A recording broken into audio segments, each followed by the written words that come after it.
আসসালামু আলাইকুম। আশা করি সবাই ভালো আছেন। আমার চ্যানেলে সবাইকে স্বাগতম।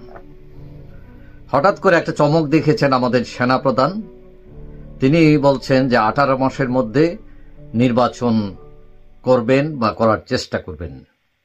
এখন অনেকের মনে প্রশ্ন দেখা দিয়েছে যে 18 মাসের মধ্যে নির্বাচন করা সম্ভব কিনা। এখন যে আমাদের যে এখন দলগুলো আছেন, রাজনৈতিক দলগুলো, বিশেষ করে বিএনপি, তারা চাচ্ছে দ্রুত নির্বাচন করে ক্ষমতায় চলে যাওয়ার জন্য। তাদের একটা তাড়া আছে, তারা মনে করে যে আওয়ামী লীগ মাঠে নাই, তা এখন একটা সুযোগ দ্রুত ক্ষমতায় চলে যাওয়ার। কিন্তু এই সরকার কিন্তু স্পষ্টভাবে কিছু বলছে না। যদিও সেনাপ্রধান বলছেন 18 মাস, কিন্তু ইউনিয়ন সরকারের পক্ষ থেকে কিন্তু এই 18 মাসের পক্ষেও কিছু বলা হয় নাই, বিপক্ষেও কিছু বলা হয় নাই।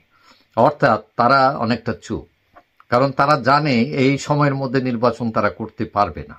কারণ তারা যে এজেন্ডা নিয়ে আসছে, বিশেষ করে ছাত্ররা সংস্কার এজেন্ডা, এইগুলো মানে খুব সহজ কাজ না এবং দ্রুত করার কাজও না। কারণ আমাদের এই যে স্ট্রাকচার, প্রশাসনিক স্ট্রাকচার, আমাদের যে গুণে ধরা এই স্ট্রাকচার, এইটাকে বদলাতে হলে অনেক সময়ের ব্যাপার।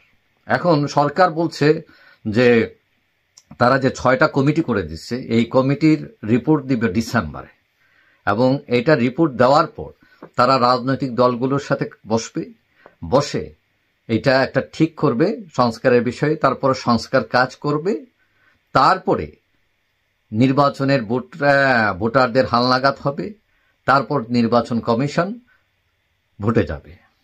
এখন এই যে একটা লম্বা পথ, এই পথ তো এখনো তারা উঠতেই পারে নাই পথের মধ্যে। এই সরকার, তারা এখন ওই যে পুলিশ নাই, পুলিশরা কিভাবে সেট করবে, এখানে এখন ঠ্যাক দিয়ে আছে সেনাবাহিনী দিয়ে।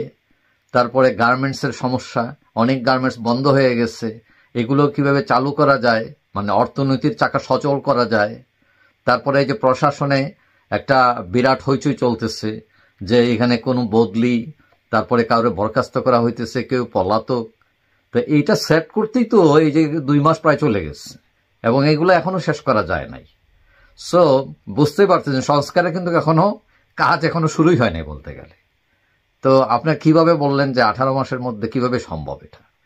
সেনাপ্রধান হয়তো তার একটা আইডিয়া বলছেন তিনি, যেটা করা মানে, কিন্তু আসলে অনেকেই মনে করেন এটা সম্ভব হবে না।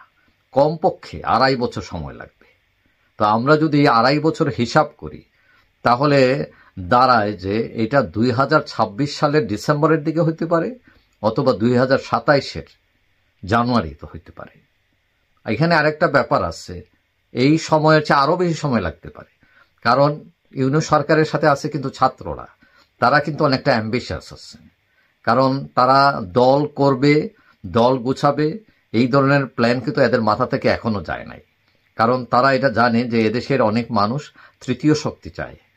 এখন তারা যদি রাজনৈতিক অভিলাষ, তারা যদি এটার সফলতা চায়, তাহলে তারা সরকারকে একটা বলতে পারে, মানে সরকার মানে কি, তারা তো সরকারের মধ্যেই আছে, যে না আর একটু সময়, অর্থাৎ তারা দাঁড়ানোর জন্য, গোছানোর জন্য তাদের দলের, অথবা ক্ষমতায় যাওয়ার জন্য।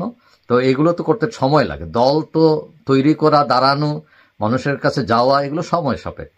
সো এরা যদি এই আইটেম হাতে নেয়, তাহলে ওই 2.5 বছর হবে না, ওইটা 3 বছর পর্যন্ত টান দিতে পারে।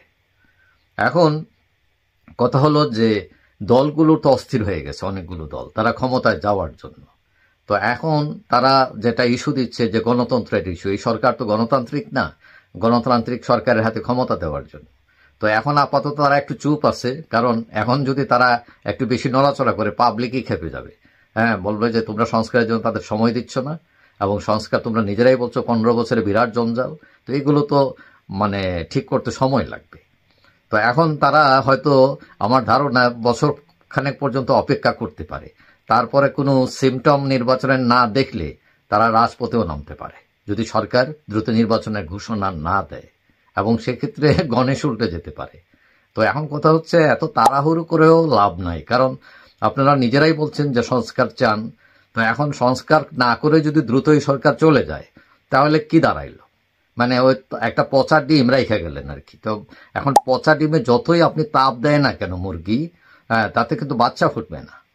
তো এখন বাচ্চা ফুটানোর জন্য কিন্তু ভালো ডিমও দিতে হবে, আপনি অপেক্ষা করতে হবে যে মুরগিটা একটা ভালো ডিম দেও, তারপরে সেটাতে তা দেব। কিন্তু আপনি গিয়ে যদি পচা ডিম পান, ওইটাতে যতই তা দেন ওইটাতে বাচ্চা বাইর হবে না, গণতন্ত্র বাইর হবে না ওইটা থেকে।